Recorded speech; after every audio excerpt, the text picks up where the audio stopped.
I'm George and I present كلمة on الميادين television. Here we are in London.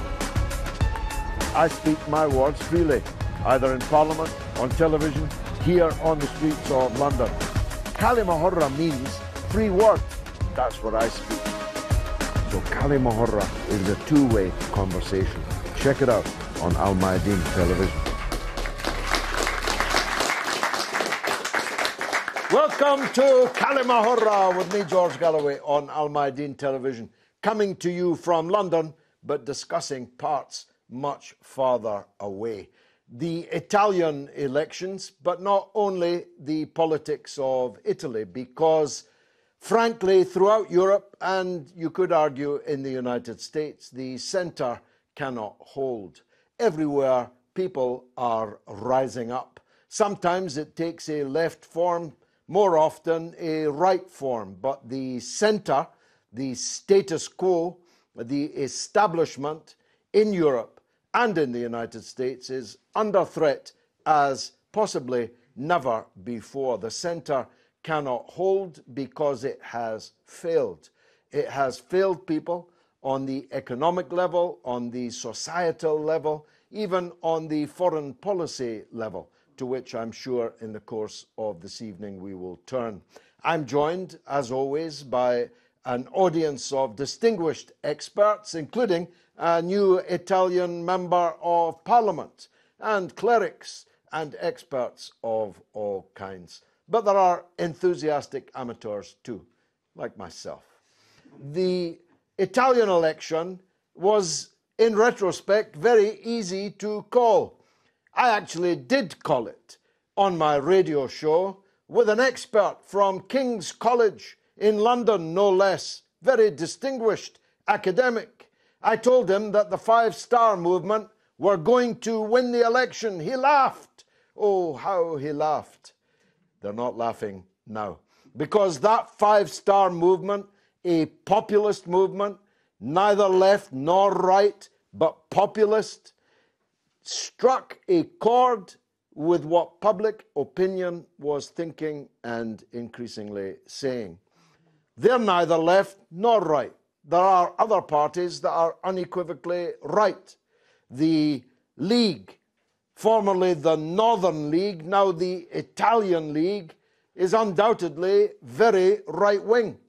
But nonetheless, their policy against neoliberal economics, mass immigration, and the problem of the refugees flooding in to Italy more than anywhere else, consequences, of course, of British and American and French and even Italian wars in North Africa and in the Middle East. The people aren't going to put up with it anymore. That was the message. It was the message less authentically expressed by Bunga man Berlusconi, who has reinvented himself, having formerly been the mouth of the European Union in Italian politics. He's now a very Eurosceptic, don't you know? But he couldn't become the Prime Minister. Indeed, he couldn't even stand for Parliament because he is forbidden by law to do so because he is a convicted criminal. But his party, nonetheless, did well. Not as well as their partners in La Liga, and neither did as well as the Five Star Movement. But if you put the votes of all three together, you have a very clear plurality of the Italian electorate. For someone my age, this is all quite stunning. I grew up in a period where the so-called Christian Democrats, representing the right, and the Communist Party of Italy, the PCI, were absolutely dominant, together entirely hegemonic in the Italian political system. Neither of them actually exists anymore, all in one lifetime. Both have been obliterated by the failures of their own terms of governance, in the case of the Christian Democrats and in the case of the Communist Party, the PCI. the collapse of the Soviet Union and the socialist idea, at least for a time. Now, Italy isn't the only place that this is happening.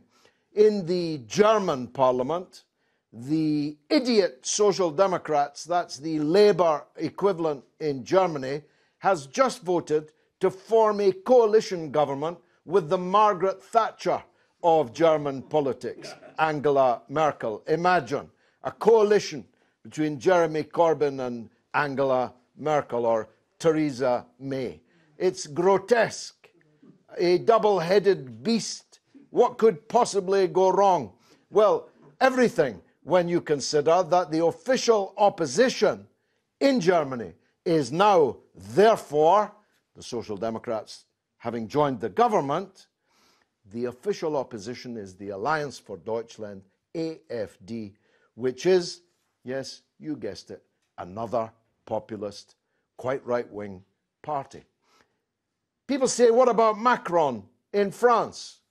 Well, in the first ballot, Macron almost didn't get through to the second round.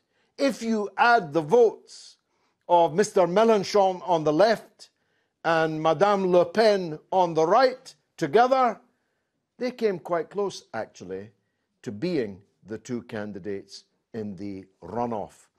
In Britain, things are slightly different. You could say that Jeremy Corbyn, a man of the left, has taken the Labour Party in a populist direction, not quite populist enough, in my opinion, but you could say that that's one of the reasons why he alone, of all the Social Democrats in Europe, continues to thrive. In Austria, the populist far right is in control of the country. Imagine, Austria, far right. What could possibly go wrong? So, one thing is for sure, everything is changing. Now, we have some real experts with us this evening, so enough from me.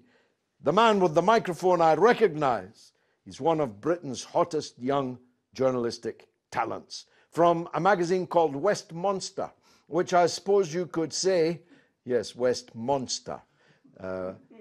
Not to be confused with the monster that is Westminster, the seat of the British Parliament. Patrick Christie's and his magazine could be said to be the voice of populism in Britain. They're certainly trying to corner that market. Patrick, welcome to the show. Thank you very much, George. Yeah, well, basically, I think that Euroscepticism is obviously on the rise across Europe, and populism is massively tied into that. People all over the continent, I think, are looking to reclaim some national sovereignty. I think they want control of their borders, their money, their legal systems, and, frankly, a lot of their governments, their very Europhile governments, have not been offering them that for a long time. And as a result, they've seen, or they believe they've seen, kind of their economies disintegrate, or kind of national happiness and national integrity be dissolved, and people are moving right across the continent, as we've seen, to bring that back. It's a monumental threat for Europe, not least because a huge amount of this is being pushed forward by the youth vote. In Italy, 65% of the young people voted for the Eurosceptic parties. They are obviously the voters for generations to come. How are you defining young? I think it was under 25s. So obviously that's potentially quite a massive issue for the European Union, because if they are Eurosceptic and they presumably have several more generations to vote, then that is a big problem. So I think what we're seeing here now is more of a reclamation for people of their national sovereignty and national integrity, because when they look at Brussels, they look at it and they think, well, you've got unelected fat cats there kind of leading the show. You've got an ECJ, an overarching legal system that doesn't prioritise national sovereignty whatsoever or national law. And frankly, they've made some bad decisions. They don't believe they're being governed that well by Brussels. And so you are seeing a reaction to that, and that is this nationalism, I suppose. Yes. Now, in the Italian case, it's unique. The European Union actually picked and imposed a prime minister on Italy. Where is he now? I've even forgotten his name. But they wouldn't accept any other outcome than this man that they had picked. So the EU was almost exercising direct rule over the Italian people. Yeah. How did that go? Well, it's gone down very badly, hasn't it, really? I mean, I think this is it. I think that there's a reaction now, especially maybe from the youth, but from people in general, against this perceived arrogance from Brussels and this perceived arrogance of the whole EU superstate. You know, they are sick of things being enforced upon them. People don't like that. People revolt against that. And that's why we've seen this big upsurge in Italy. And also, as well, crucially in Italy, I think the Five Star Movement started out as a blog, I think, online, for example. Tell us about the Five Star. Well, yeah, they started out as a blog online. One of their main leaders, I suppose, a guy called Beppe Grillo, who used to be a stand-up comedian, which is slightly ironic, I suppose, especially if you're on the left. There's quite a few politicians. Yeah, absolutely. Well, look, I think the crucial thing with the Five Star Movement and some of the other ones, the Liga, is that they've not had a chance to betray the public yet. They've not had a chance to let them down or go back on promises because they've not been in power, you know. And people are looking at all the other options and thinking, well, hang on a minute, you lied to us about this, or you let us down on this. And also, I think people feel as well, they've got more of a direct say. It's their man, isn't it, this person that they've seen from writing a blog all the way through, whereas the people that are, you know, your classic political elite, as it were, your establishment figures, they're not like the people, are they? They're not like us, and so people are less likely to vote for them. So I think that's why we're seeing a bit of what's happening there in Italy. And finally, this is not just happening on the right, is it? In Portugal, for example, the people voted to have a left-wing government, and the European Commission told the Portuguese president that they would not accept the Communist Party and other leftist forces which were hostile to the European Union. The EU would not accept them in the government. Well, yeah, but I mean, I think this is it, isn't it? It's interesting that right across Europe now, the centre figures are going, whether it's on the left or the right now, this is where the popularity is. People like someone with a definitive identity. I think that's why Jeremy Corbyn's done quite well with insurgents apparently within the Labour Party. People want someone they can actually pin to the mast and go, he stands, or she stands for this, this and this. We're done with the days of David Cameron, who's the best PR man this country's ever produced. He's not a politician. I couldn't tell you really what he's done for. I'm not sure he could, actually.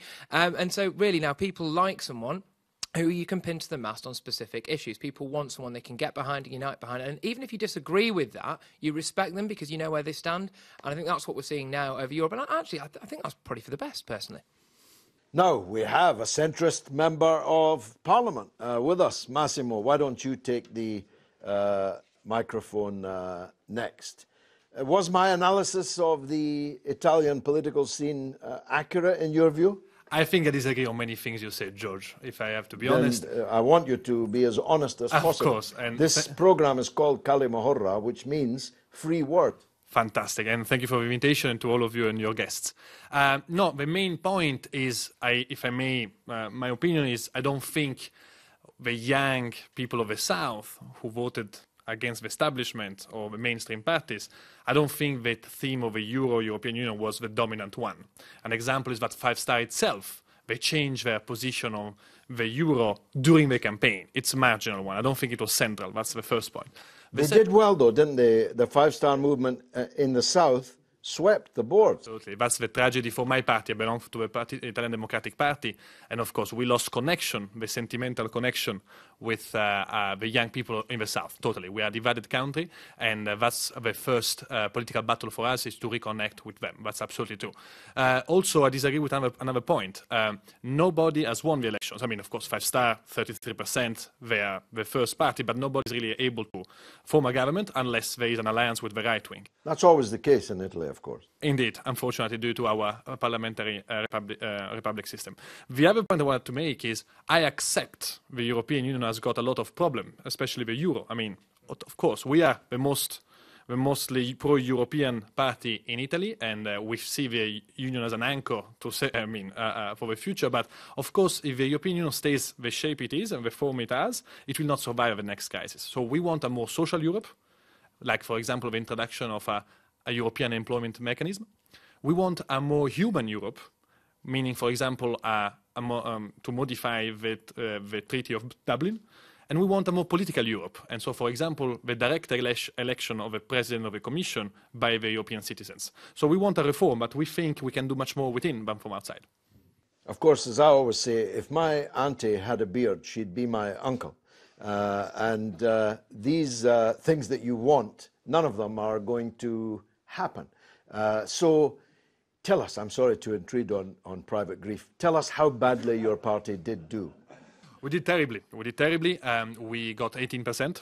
So if you compare to the European election where we got 40%, but to be honest, we should compare it to the previous national elections in 2013 where we got 25%. So we lost 7 points totally. Just for the international viewers, explain how it is that you can be a member in the Italian Parliament representing voters in London. It's a wonderful thing, and you sound like a great MP to me. Yes, of course. So we are 60 million Italians in Italy and 5 million Italians abroad. We have a big diaspora, which goes from, to 150 years ago. I'm sure you noticed in London we are a lot of us. So we elect our own MPs representing Italians living abroad. We elect 6 senators and 12 MPs, members of parliament. Of these 12, 5 in Europe. So my constituency goes from Portugal to Vladivostok in Russia, and I represent... I'd love to have that. It's very easy to navigate. So I'm one of the 5 MPs elected in the Italian parliament by the Italians abroad. Okay. Father, Reverend Frank Gelli, you are, of course, a British resident, but Italian. Did I sum up the Italian scene reasonably accurately or not? You did, George. You're always brilliant with your analysis. I wanted to, for a moment, to cast a light on the dark side of these elections, which is the success of a league, of a xenophobic league, and some of the far right, which is also in coalition, showing coalition with the league, because the rhetoric of against immigration and immigrants, which my colleague, indeed fellow Italian, has just highlighted, was an important factor, not indeed unlike in this country Brexit. Xenophobia lay a lot behind it.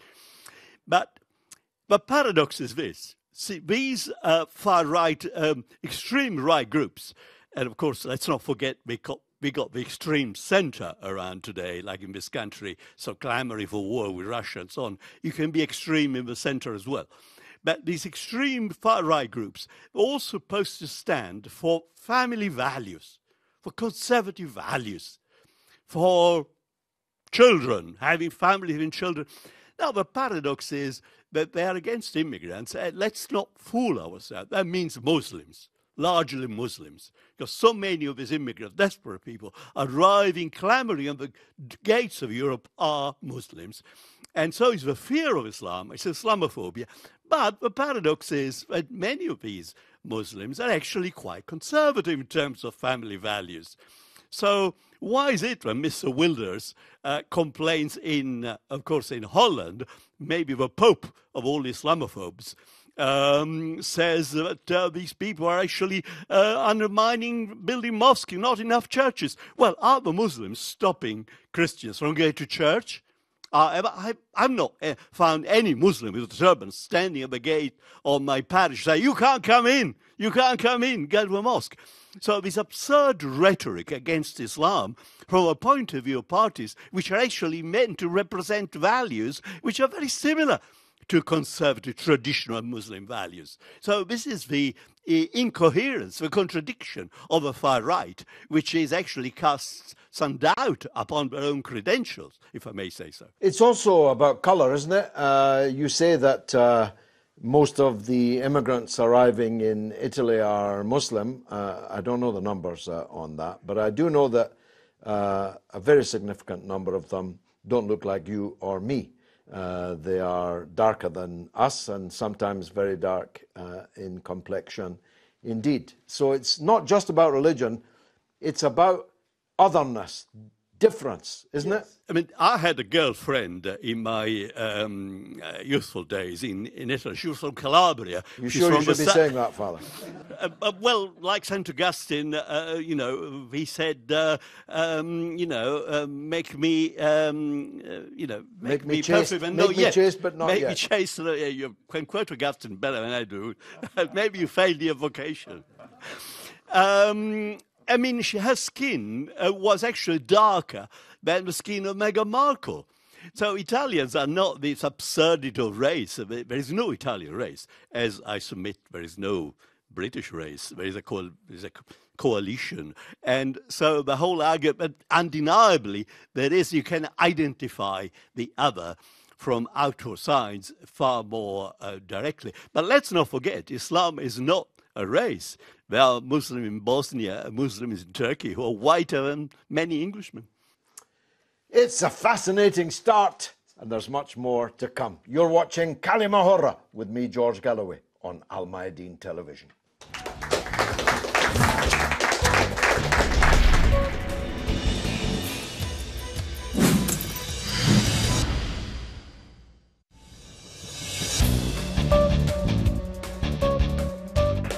You're watching كلمة with me, George Galloway, on Al-Mayadeen television, coming from London, but discussing Italy, but also the rest of Europe, where populism is on the march. Now, the distinguished professor from King's College that laughed at me on my radio show is not the distinguished professor from King's College, who would never dare to laugh at me because we're old friends. Dr. Foster, tell us your take as an academic on the outcome of the Italian elections.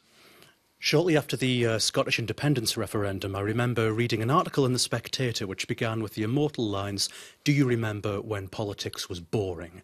And for so long in the 2000s and the 1990s, this did seem to be the case. Let's look back to the early 1990s when we got two very popular books published, making very different predictions about the future in those heady, exciting days after the fall of the Soviet Union. The first one was Francis Fukuyama's The End of History, who predicted that now the Soviets were gone, we were all going to become neoliberal, capitalist, parliamentary republics, and we'd all dance and sing together in an eternity of peace and prosperity. At the same time, we got Samuel Huntington's thesis on the clash of civilizations, who argued that now that the Soviets were gone, we were going to return back to ethnic struggles and a clash of cultures, not a clash of economic ideologies. The current situation that we're seeing in Europe, in America, to a lesser extent but still visible in East Asia, I think is a fulfilment of Huntington's prediction that people have become deeply disillusioned with a political and economic system which they feel doesn't benefit them. In London, in Paris, in New York, of course people can feel part of a global cosmopolitan culture, but in Bradford, in Marseille, in Detroit, people feel that they've been abandoned by elites in the capitals, whether they are political or commercial or media elites, who look with scorn and distaste at the people of southern Italy, at the people of Brittany or of Southern Ireland. And so what we're seeing in Europe at the moment, well, what we're seeing around the world in the moment, is not a surprise because people are so dissatisfied with a centrist status quo. In an act of desperation, they're looking to parties which no longer fit on the left-right spectrum. They defy easy categorization. The Italian election in that regard is very similar to the election of Donald Trump or to the Brexit vote. Not something that's necessarily driven by racism or xenophobia, but something driven by a desperation. Not just at the international situation. Brexit was not just a vote against Brussels, it was also a vote against London. Donald Trump, he was elected not because the American people wanted an incompetent bigot, but because they wanted anyone who was different to... They did get one, but that's not necessarily They did get one, but that's not the reason that they went for him. Of course, there's always going to be a small, hard core of very unpleasant people who will vote for political actions based on their own xenophobia, but that doesn't translate into tens, hundreds of millions of people across the Western world looking for an alternative scenario, whether it's Five Star, Liga, Geert Wilders or AFD. They're doing it out of a sense that they have been ignored, and with the resurgence of identity politics, they're finding their voice again.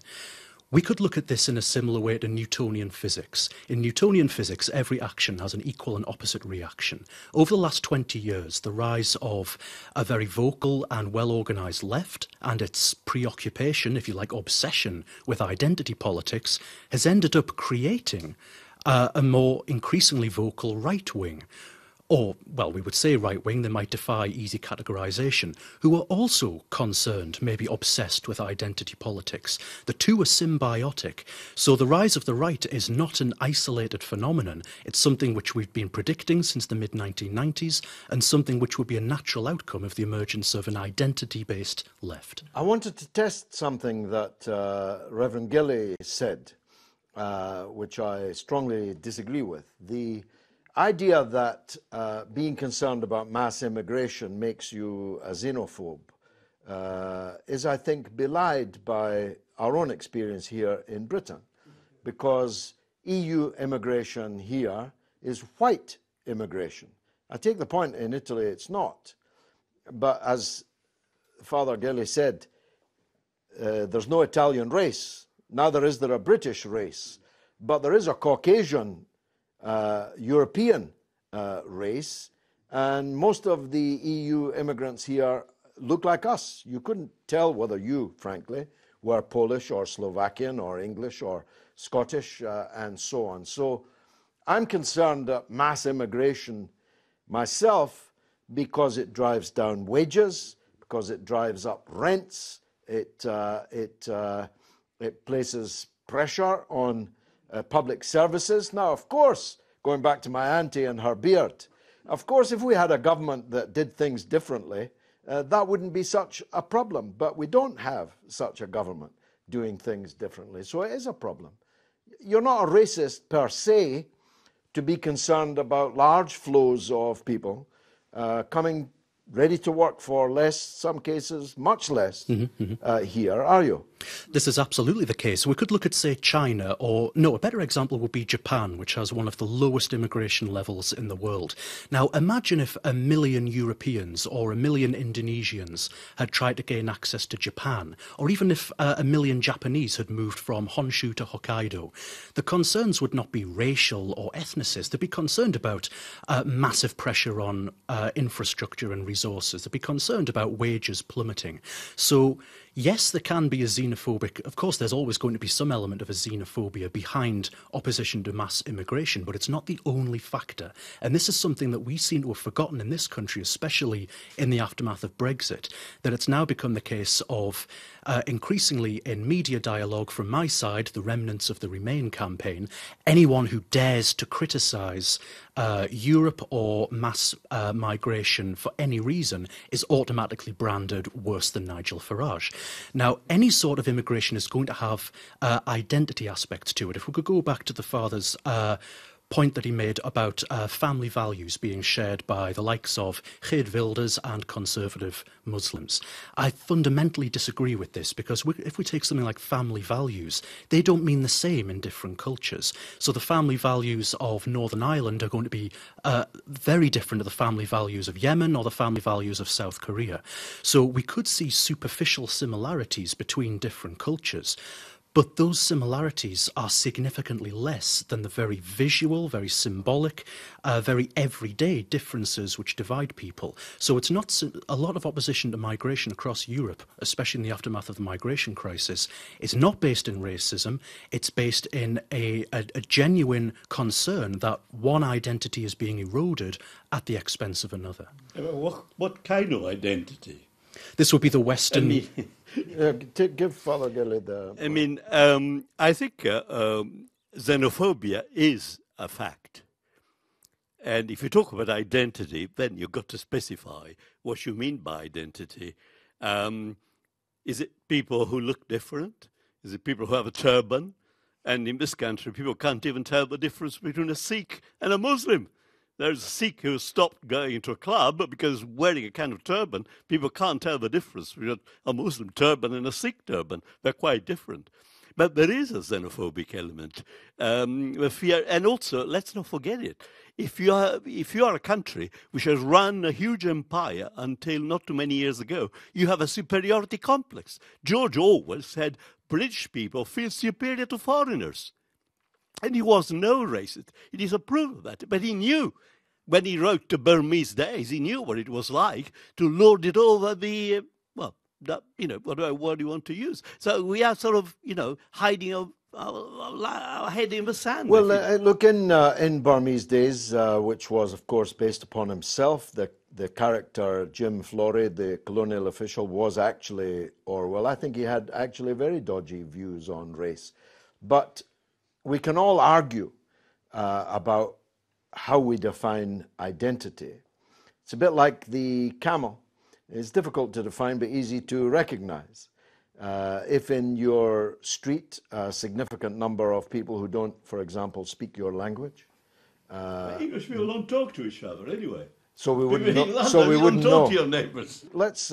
We had a rising star, hot journalist of the right. Let's take another rising star, hot journalist of the left, Matt Turner of Evolve Politics. Tell us your take. Well, I think that one thing that has been neglected in the conversation about the five-star movement in particular is how it differs from a lot of different populist parties in Europe. You know, I think a lot of the kind of main figureheads of different populist parties, you look at Nigel Farage in UKIP, Le Pen in France, very, very strong leaders, very vocal leaders. It's about them. It's not necessarily about the movement that follows. The five-star movement is completely different. You know, I think the leaders kind of say it's not about me, it's about you. And I think that that's the key between kind of transcending left and right politics. It's about not being a political party, but being a movement. If you look at the internal party democracy in the five-star movement, they've tried to create like a new digital agora, you know, the agora being like an old ancient Greek debating forum where kind of deliberative democracy really did thrive. Now they've kind of harnessed social media, harnessed the internet, and created a true debating forum for their members to vote on issues, and all representatives in Parliament have to abide by that. And I think that's a really, really good step for other populist parties, you know, maybe Jeremy Corbyn's Labour or other populist parties on the left or the right to take if they are going to try and truly transcend party politics. This is direct democracy, asking people en masse to say what stance the party should take on this or that. Yes, yeah, no, exactly. And I think if you look at Labour, for example, the Parliamentary Labour Party have held Jeremy Corbyn hostage for the last 2 years. Now, if the members had their say, that wouldn't be the case. And that's a problem which the five-star movement don't have. Well, yeah, they have quite a high attrition rate of elected members leaving or being expelled and so on, perhaps precisely for that reason. But you're right, if Labour had a direct democracy on whether we should be going to war with Russia right now, or we should be staying in NATO, or perhaps especially renewing Britain's nuclear weapons fleet, I think that Corbyn and people who think like him would probably win an overwhelming majority. Yeah. Absolutely, yeah. I really don't doubt that. You know, I think that is the main thing that's held Jeremy Corbyn and the Labour Party back over the last year or two. It's been the fact that Jeremy Corbyn hasn't kind of been able to fully enact the will. He's in office, but not in party membership. In power. Let me ask you something about this definition of left and right. It's undoubtedly changing, isn't it? As it happens, you and I agree on quite a lot of things. But I would never have been expected to agree with Patrick or he with me on anything. But in fact, we do agree on some quite important things.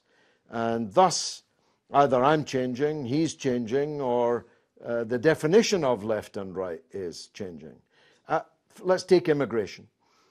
I have never, actually, so I haven't changed. I have never understood why encouraging mass immigration from poor countries to rich countries is a left-wing idea. It's the opposite of a left-wing idea. You're making the poor countries poorer and the rich countries richer.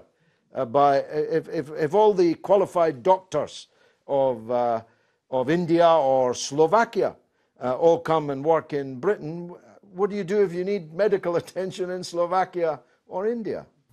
Yeah, I remember talking with you about this during the Brexit referendum. I think that's because the kind of what is known as left has kind of changed over the last kind of 20 years or so. Yeah.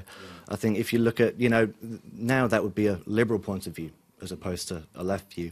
And Tony Blair and a kind of centre-left Social Democrats have, you know, been called the left for the last 10, 20 years. And I think now you've seen the rise of Jeremy Corbyn and the populist left as opposed to kind of establishment neoliberal social democracy.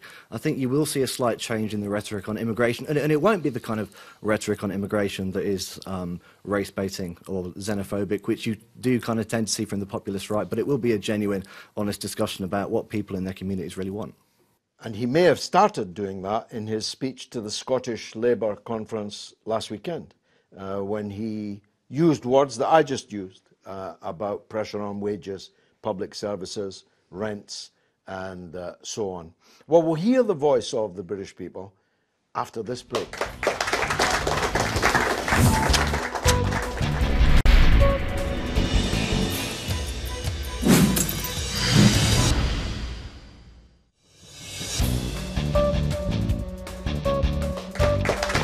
You're watching كلمة حرة with me, George Galloway, in London, talking about Italy. Now, we took the كلمة حرة camera onto the streets of London. We asked people about Brexit, about populism, about the changes that are underway in Europe. Let's take a look.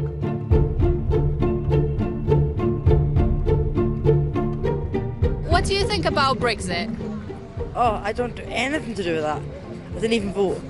I think it's not a good thing, the Brexit, because I am from Europe, for example, and I think it's a good thing that the British people are in communication with all the European Union. I'm a Portuguese, my wife, we are Portuguese, and we think that it's very important that for the future, to maintain the coherence of the European project, have Britain with us.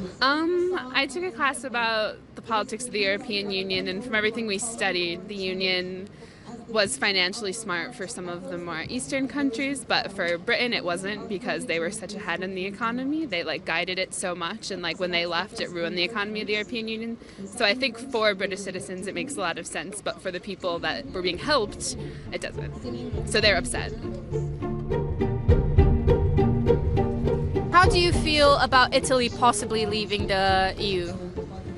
I don't believe. I think Italy is always like that. There are always elections that transform everything, but the economy in Italy, it's very, very strong, and the Italians are more and are beyond the politicians. Well, for Italy, which is a poorer country than what Britain is, I think it'll be a good thing. I don't understand the idea that Italy wants to leave the European Union too, because all the European Union was founded to be all together. No, now I don't like all the terms, I leave. I don't like it. No, I don't think it would be a smart move. I think that for the countries who rely on other countries more, that it makes more sense to stay in the Union and rely on each other with Erasmus and with all the other benefits that come with it, easy transportation, no problems at borders. It just makes it easier, I think, especially because Britain's a little farther out. It made a little bit more sense, but right in the heart of the continent, it would be harder to leave. Well, I'd like to say that was the voice of the British public, though hardly anybody there was British, which tells you something, of course, a point that was made earlier by Dr. Foster, that in London, in Paris, in Rome, perhaps Rome, there is, if you like, a metropolitan, cosmopolitan class, which feels more European. But if you go outside of the capitals, to the places where things are not nearly as rosy, you'd get a very different set of vox pops. In Britain, for example, 17.5 million people voted to leave the European Union, although the politicians are doing their best to thwart that. But the thing that came out of that discussion to me was also how class-based these opinions are. If you're a Norwegian tourist, you've probably got a few krona. If you are a Portuguese tourist in London, you've probably got a few escudos, or euros as they are now. But of course, if you are unable to travel to any of these places because you've lost your job and because you're really struggling to pay your rent, which has continually risen, the EU looks very different. Labour, Matt Turner, is hoist on this, isn't it? Because most of the Labour Party members in Britain think like that. But most of the Labour Party's voters don't necessarily think like that.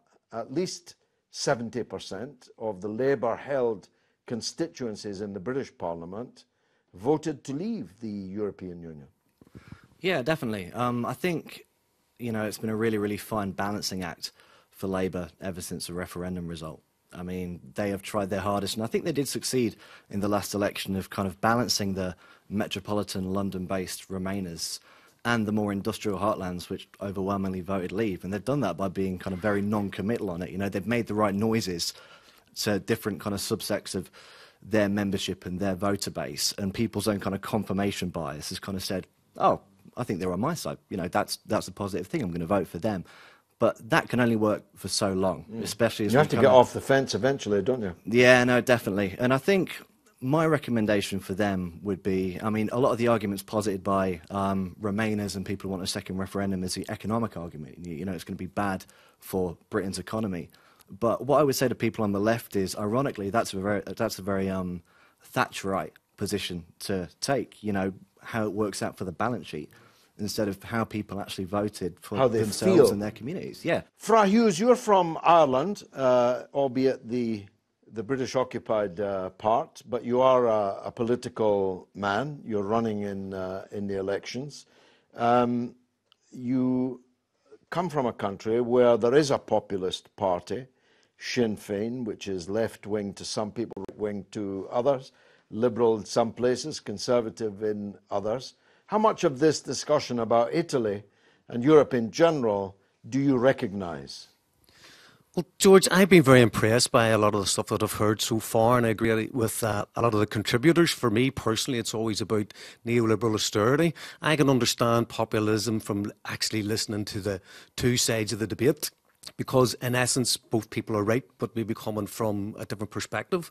They've both identified that it's the abandonment of the working class and the people of no property and the people who don't have a huge stake in society. The people of 0-hour contracts and 16 hours a week, people on universal credit, which is going to destroy civil society. So I think this is being replicated all the way across Europe, and I totally agree that what's happened is that the people have been abandoned by the elite, by the leaders, by the people who have promised people a land of milk and honey, have actually given us homelessness, despair, food banks, people being put out of their homes and losing their, the mortgages that people have been trying to pay. So I think the people have been abandoned by this elite class, and they've looked for an alternative. And in some places, Jeremy Corbyn is the obvious alternative, because socialism to me is the antidote to capitalism, and to put people before profit, and to put society before the elite few. So, and yet the people who stood in Italy on an explicitly socialist platform are, even with the aid of proportional representation, were effectively wiped out, annihilated. So that doesn't apply in other countries, does it? No, because what will happen is the people obviously maybe don't trust those people, or it's an older... you said yourself that maybe you've not moved to the right wing over years, but you've seen more and more of people moving towards the centre, or some type of societal base where people have come together thinking that the old paradigms of left and right no longer exist, because we must grow politically as individuals the way society has. So society's changed from the Second World War, it's changed from the 60s, it's changed from the 90s, it's changed from the actual collapse through the financial misregulation from the banks. So we're kind of playing catch up, and people are trying to come together to find a new way forward. So you mightn't have a complete right and a complete left. What you might have is what we're seeing, this form of populism, which I think you've referred to before as sometimes taking the worst of both sides and putting them together in order to appeal to the mass of people. But the real litmus test will be when these people are actually put into power, because they haven't been held back by transgressions of the past. So I thought of Syriza when I was listening to this conversation earlier on. As soon as they get into power, leftist party, yes, absolutely. As soon as they get into power in Greece, what happened? They were told by the IMF, by the international banking system, by Europe, the same way you were talking about the communists not being allowed into government in Portugal. So you can have all the populism you want as an untested, untried outsider within the political establishment. But once you go in there and you actually have your hands metaphorically, physically, and financially tied behind your back, it's a completely different game. Dr. James, where do you stand on all this? How do you see the developments that we're discussing here? I must tell you that I never quite understood why the word populist had such a bad name. It sounds like kind of quite a good idea to me to be popular. Go ahead. Well, I think it is. It's obviously a growing movement, and it's resulted from the left-right stance that politicians have taken rather artificially. For example, but it's changed. But that's changing too. And one example from Italy is Berlusconi has advanced the idea of a Marshall Plan for Africa. Now, that's a much more positive approach to this business of immigration than saying we don't want any more, or trying to keep people out, and whining about the effect of large numbers of people coming in on jobs and house prices and so on. If it was feasible, I don't think actually Italy could do this, but Europe could. I think the Commission... I doubt if the Italians, forgive me, Father, would be contributing too much to this Marshall Plan. That's what I mean. I agree about that, but it's a good idea in principle. They don't even pay tax to the Italian state. Well, the point is that the Commission have been... I know some of the commissioners, and they've been going around the world, not only Africa, trying to help people in situ in order to reduce their incentives to come to Europe, where it's easy and well off. So I think that movement, if that idea could be presented to people as a positive way forward, as a way of protecting their position, and at the same time not garnering the unfortunate label of racism and xenophobia, because it's not that. It is just a matter of volume, in my view. Volume and economic pressure, that would be very positive and useful. And can I just say one more thing? The overall plan that Europe is suffering under with the immigration was hatched in 1947 after the Second World War. And it's a plan called the Coudenhove-Kalergi Plan, which actually talks about reducing the European cultural milieu. In other words, allowing or even encouraging other groups of people to come into Europe in order to make it more governable by the elite. Well, controversial stuff, of course. I've got it here if you don't believe it. I never doubted that you would have it, but the fact that I've never heard of it have you not? Tends to persuade me that it's not necessarily seminal to developments in European politics. But then you and I usually disagree on that. The overarching point, Patrick, is that our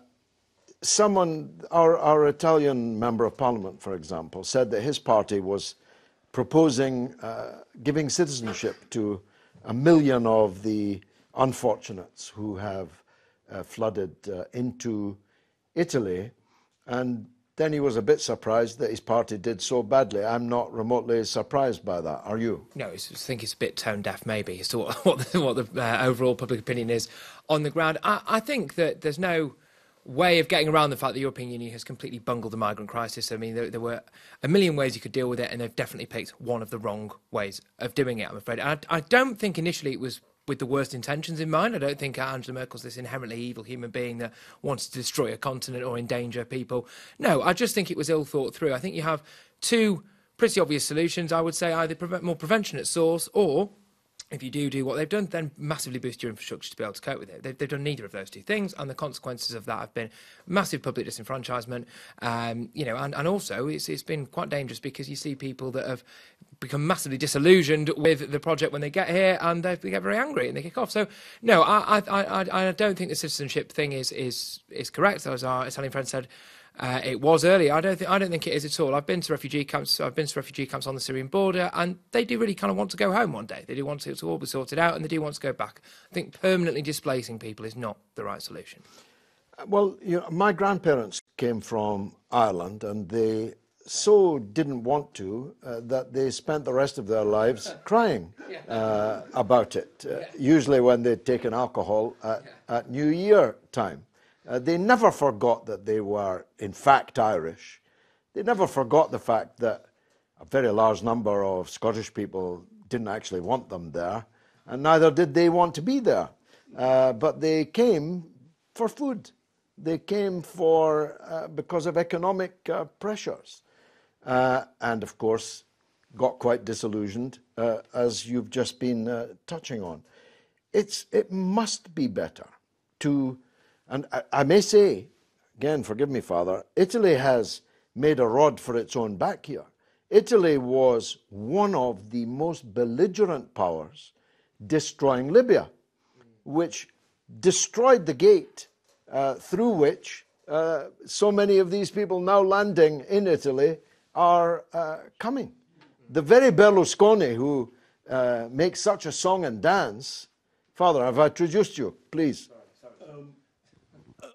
If I understand it correctly, you're blaming Berlusconi, but when Italy joined NATO, and as we know, it was actually France and Britain, it was Sarkozy who was actually put up to it by this bogus court philosopher, Marco Levi, and then Cameron, they decided to bomb Libya. Berlusconi was not in power at the time. And I remember something which Gaddafi said, which again, we're talking about racism. He said while Tripoli was hammered by NATO bombers, said, if you do not stop, I will turn Europe black, he said. And that was, but when Berlusconi was in power, Berlusconi made a deal with Gaddafi. So did Sarkozy. It was Sarkozy. He was quite generous, Gaddafi, to President Sarkozy, which was repaid with his own blood. So Berlusconi, you can blame Berlusconi for everything, for the girls, for embezzling money, but not for Libya, I'm afraid. And I mean, had Berlusconi been still in power, probably Italy would have been less likely to join in the NATO adventure. I stand corrected. We'll be back right after this.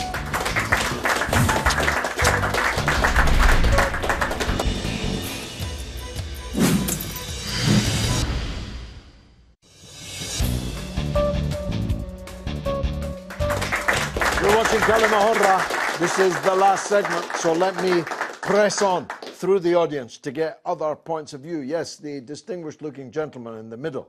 Go ahead, sir. Hello again, George. Since your great success in Bethnal Green, when you wiped out the Labour Party there, and I was, of course, supporting Respect, which was a splendid name for a necessary party. My name's Colin Becks. I am the moderator for Direct Action and External Affairs of the Wessex Regionalists Party. I don't know how many people here would have even heard of us. We've only been going for 42 years, and we're not allowed, you're not allowed to know about us.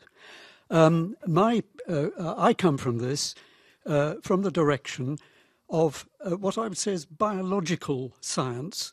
In other words, I look at the land of Britain and the land of Europe, and I see regions. And I know from a book by Leopold Kohr called The End of Nationhood, or that's not his title, but that was the subject, that the nation-state model died in around the 50s, close to the end of the Second War. I've been campaigning, I've stood 8 times for Parliament, twice against Cameron, and the interesting thing for psephologists is that I got 110 votes, which was nearly 80% more than my initial stance against Cameron in 2010, and on the platform of 12 candidates. I was standing plumb in the middle, as I'm sitting plumb in the middle here. What I'm trying to say is that never before, over the 42 years I've been fighting, has the opportunity been for the public to stop voting for the war criminals who have been running this country into the ground systematically all my life. And now is the time where a very small vote is close to a tipping point, which will attract a rainbow parliament with coalitions. The first thing I would do, for example, would be, if I were elected, I would introduce a private member's bill setting up the regional parliaments for England. And in that case, we would also have an end of crown supremacy. The crown would be in the parishes. The flow of power would go from the bottom to the top. So anyone who stands for election at the parish level will do what they say they do, or they're out immediately. They would go to the county level, because we would restore the old traditional county boundaries of the first millennium, more or less. There'd be subtle differences. And then they would go ultimately to the regional parliament, and that parliament, by subsidiarity, would do what it was mandated to do, or those people would be out. Well, fascinating. I don't know, the people watching this across the Arab world will know about the Wessex Regional Party, but they do now. Let's finally hear from the people on the streets of London. Let's take another of these vox pops, shall we?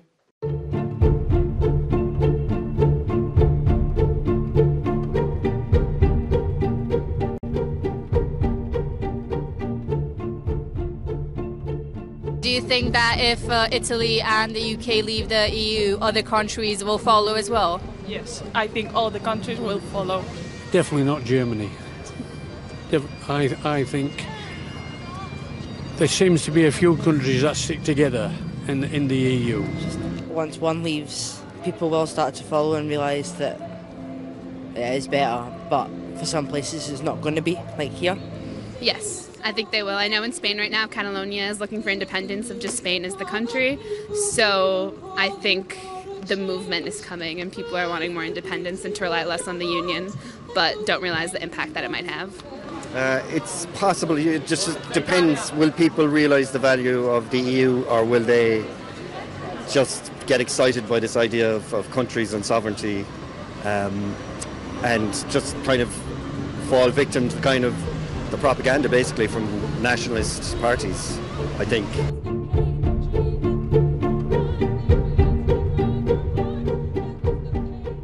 And do you think that Silvio Berlusconi is going to come back to power at some point? I have no idea. I think yes, that he's going to get the power again. Do you think that Berlusconi will come back to power anytime soon? I couldn't tell you. I'd be really surprised if Italy just had anything to do with him again, because he's such a crook. But, you know, anything goes since Donald Trump was elected. No, I think Berlusconi is like a reality show. He appears and goes, he appears and goes. So I think that is a happy phenomenon in Italy. And after Renzi, I hope that someone with credibility will come again.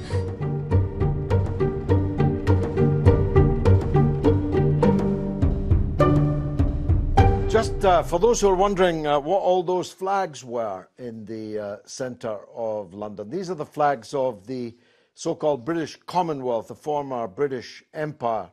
2.5 billion people with a common dream of getting their stolen goods back from the British Museum. Now, let's take the young man at the back. We haven't been to the back benches yet. Go ahead, sir. Thank you. Yes, my name is Joshua Megan from Battersea. Unfortunately, I don't hold as high-profile a title as the gentleman in the front row, but still, I hope my opinion can in some way be validated by some of the people in the front audience. Obviously, there's going to be disagreements. Yes, I think that one thing that defined Brexit very differently to the way it defines Italy's failing relationship with the EU is that in Britain, it was the younger and supposedly, inverted commas, more left-wing demographic segments of British society that wanted to remain in Europe, and the more right-wing and older demographics, supposedly, again, emphasis on supposedly, that wanted to leave the EU. But this is where I think that support for leaving the EU is an even graver threat to the EU in Italy than it is in Britain, because in Italy, due to the high youth unemployment, partially, it's actually... Euroscepticism is coming from both the young and the old stratas of Italian society, and that is what is giving these left-wing movements like Five Star, well, in some respects it's left-wing anyway, this is what's giving them their weight. And this is why I think, and I make this prediction, that at some point during the next decade, Italy will leave the European Union, or at least we will see one Mediterranean country where the economy is also faltering, like in Greece, from Syriza, and from on the opposite end of the political spectrum, Golden Dawn.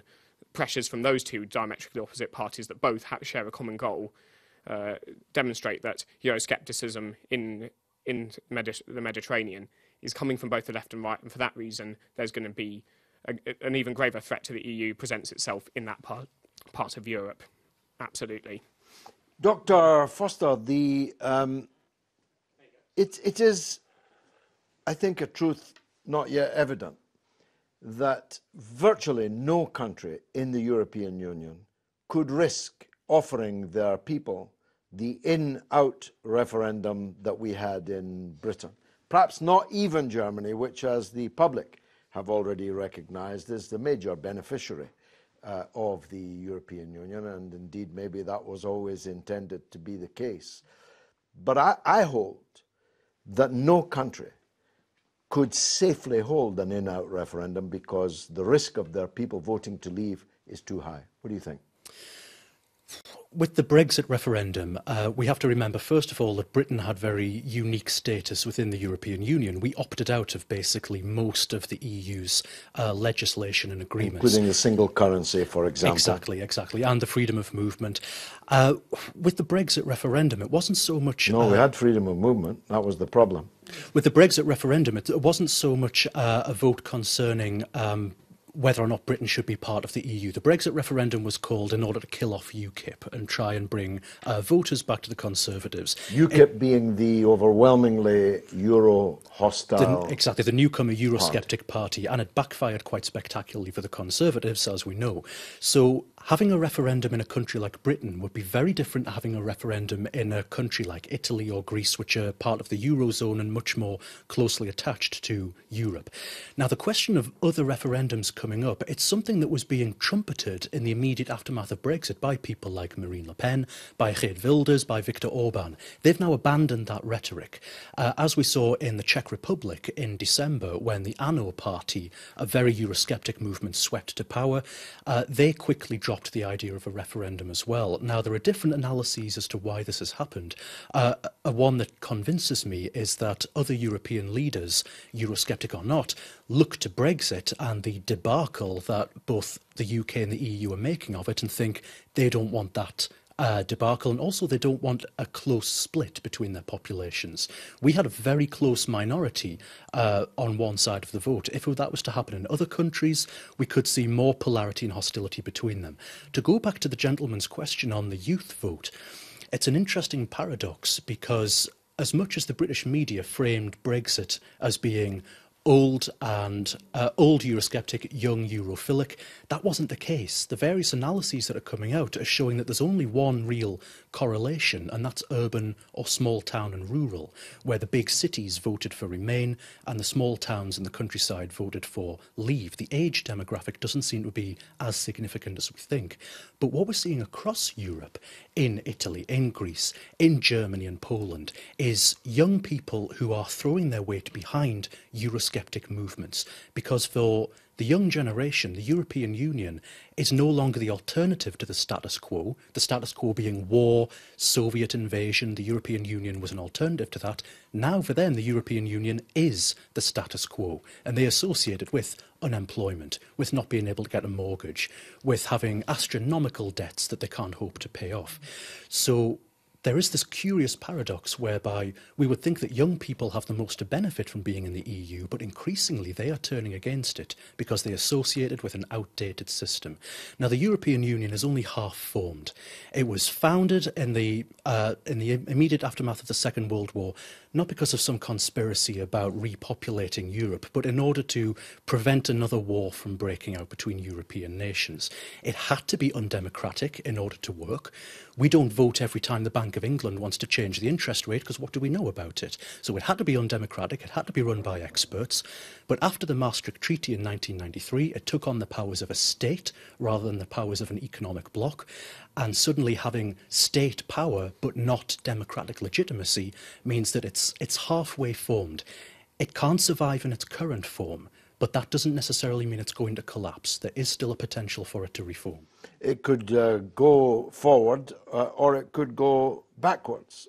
For example, there are many people, myself included, I'm quite happy to be in a European trading bloc.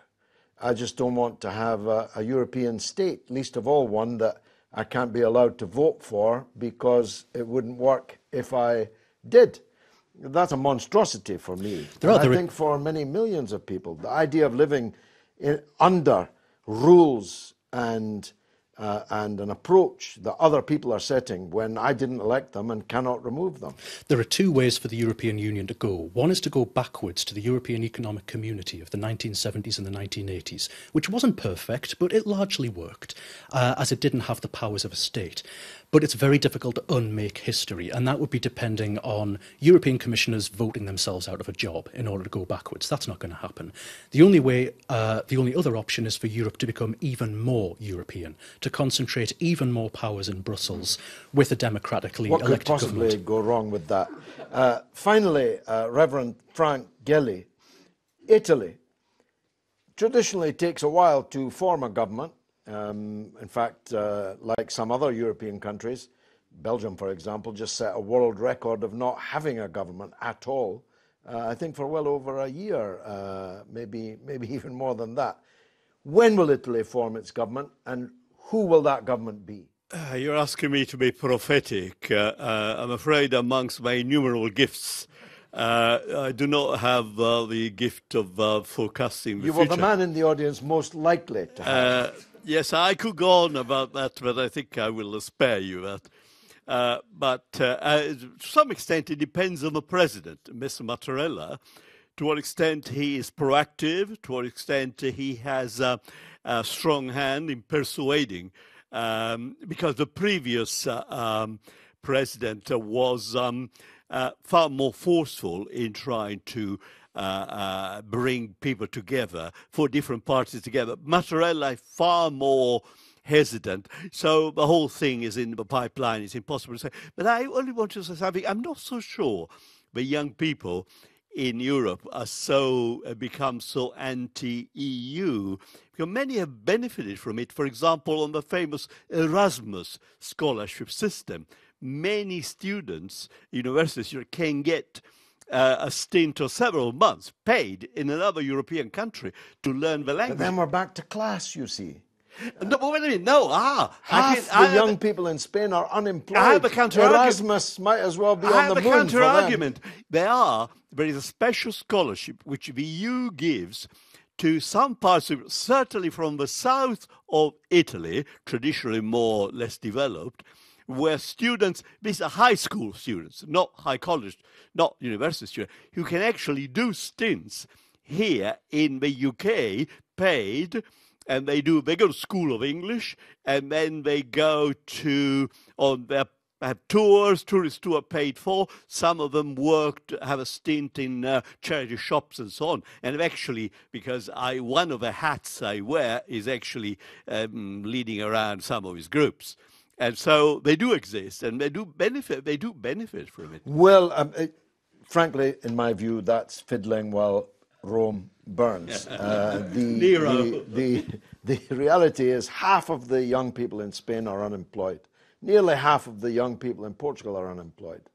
30%, nearly a third of your own Italian young people are unemployed.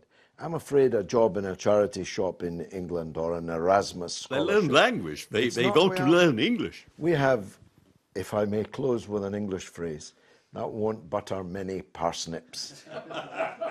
Good luck to the translator who has to convey that to our Arabic audience. It's been marvellous for me. I hope it was for you. I've been George Galloway. This has been كلمة. You're watching Mayadeen television.